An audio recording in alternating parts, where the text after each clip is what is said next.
Greetings, my audience. My name is Jake, my newcomers.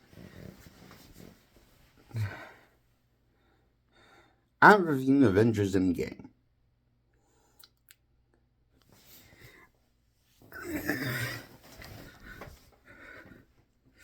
Imagine if the movie Good Burger, starring Keaton Thompson and that actor called Kel, um, made a movie. And imagine, the movie Good Burger? That was originally a sketch of a Nickelodeon sketch, and it got turned into a movie.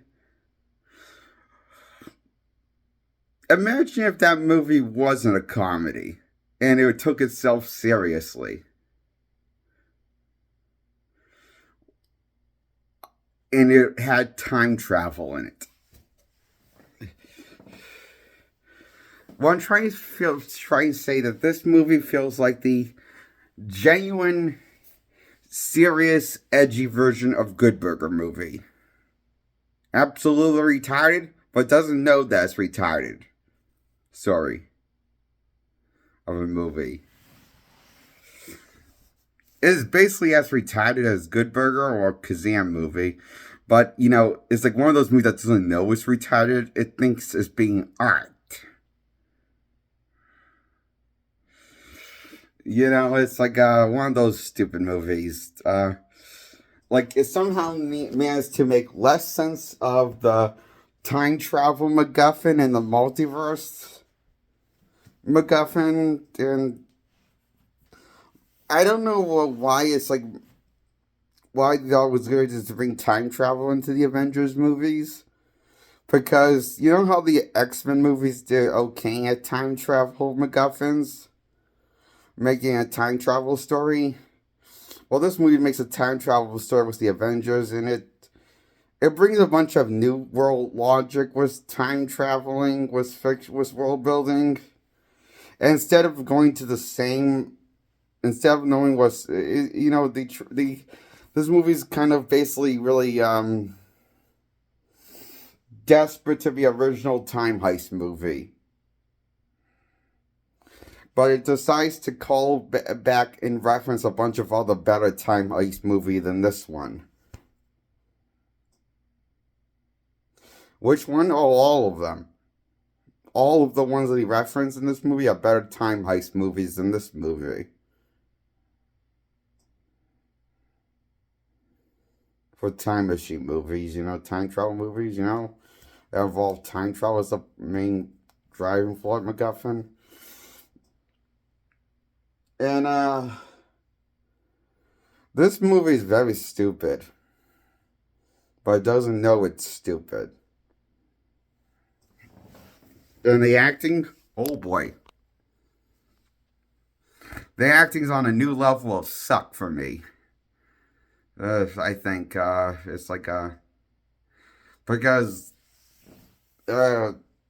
well, the acting, the acting, like actors playing actors, with the look. I'm not going to act like the acting's that good because I believe the actors are just playing themselves, and not the Marvel characters from the comics. At this point, it feels like that bad portrayal on the characters from the comics, and I think all the Marvel characters feel more like they're playing the actors as themselves and not playing the characters from the Marvel comics, the ones that the movies are market around. So yeah, with the exception of Chris Evans as Captain America, he's good still, as Captain America as ever, but other than that, the rest of the cast is just bad. They're playing characters because not playing characters, playing themselves. And the movie has a bunch of mumble jumble in this movie. Lots of fat, dumb fat in this movie. Like, what I'm trying to say, just this. What I'm trying to, this is not. That's not coming out right. What I'm trying to say is, but this movie feels like unnecessary long. of a movie. In fact, I think it is because one was, but it was always strange how the end credits are like 1 hour long, and the rest of the movie is like a little over 2 hours. But it's marketed as a 3 hour movie.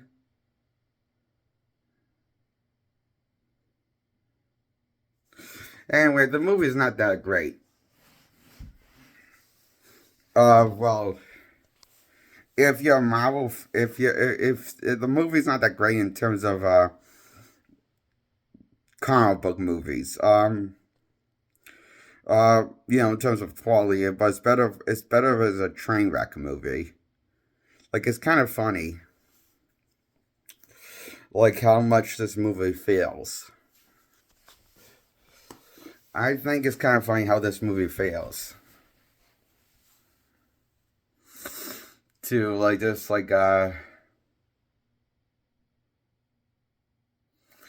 it feels like as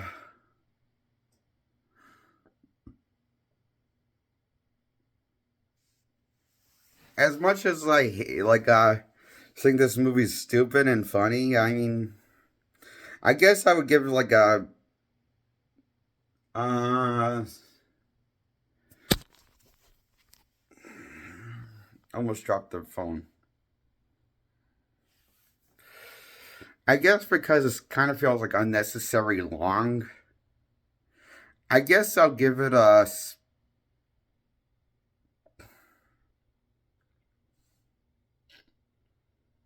don't know, a 6 out of 10.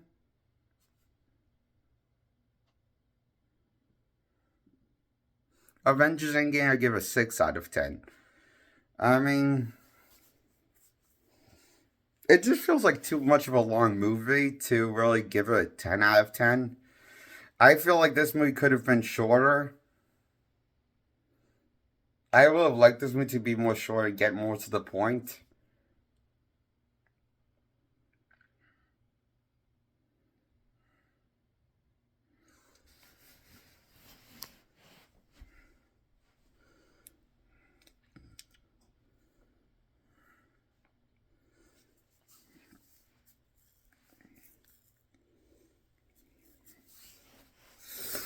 Now I'm going to review Avengers Infinity War. I give that a 6 out of 10. Now, this movie is also very stupid, I thought. But it's not as much of a waste as pointless. It's not as much of a waste as the Avengers Endgame, wasting your time.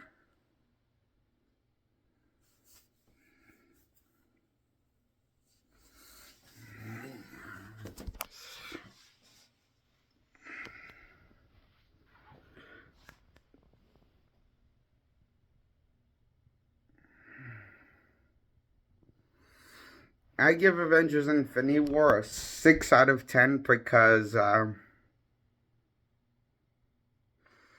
it's like Independence Day 2.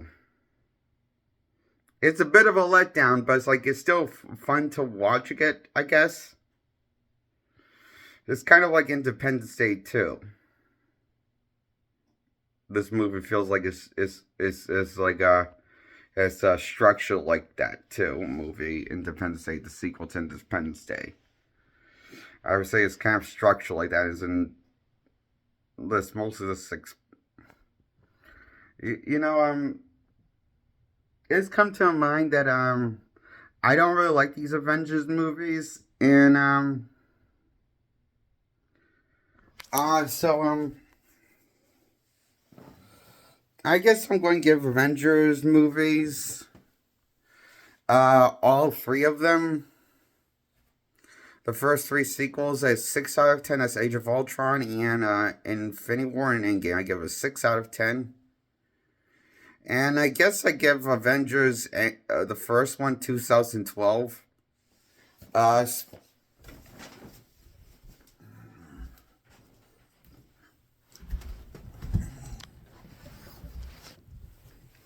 6 out of 10. I guess I give the first one a 6 out of 10 also. Because I guess what bothers me the most about this movie, because everyone acts like this was the definitive take on the Avengers, and I call bullshit on that. Because I think to me the definitive take on the Avengers is the one called Avengers: Earth's Mightiest Heroes, the cartoon show. That's the definitive take on the Avengers. Is the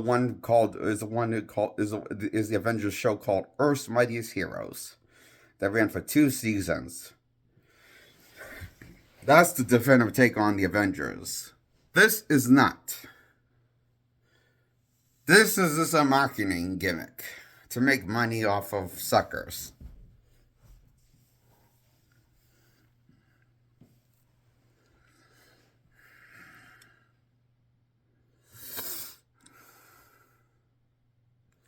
And that's why I give the Avengers movies a 6 out of 10. All 4 of them.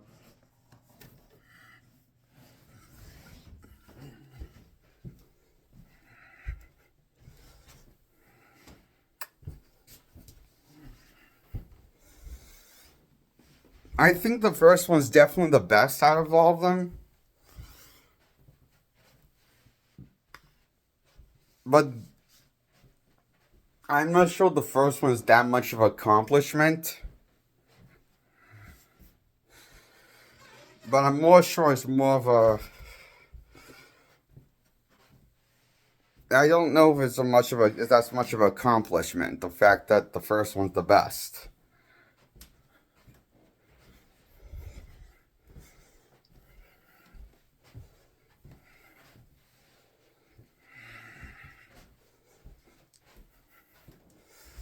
Anyway, that's my review on the Avengers movies. I give them a 6 out of 10. Good morning. Subscribe. Like this video. Goodbye.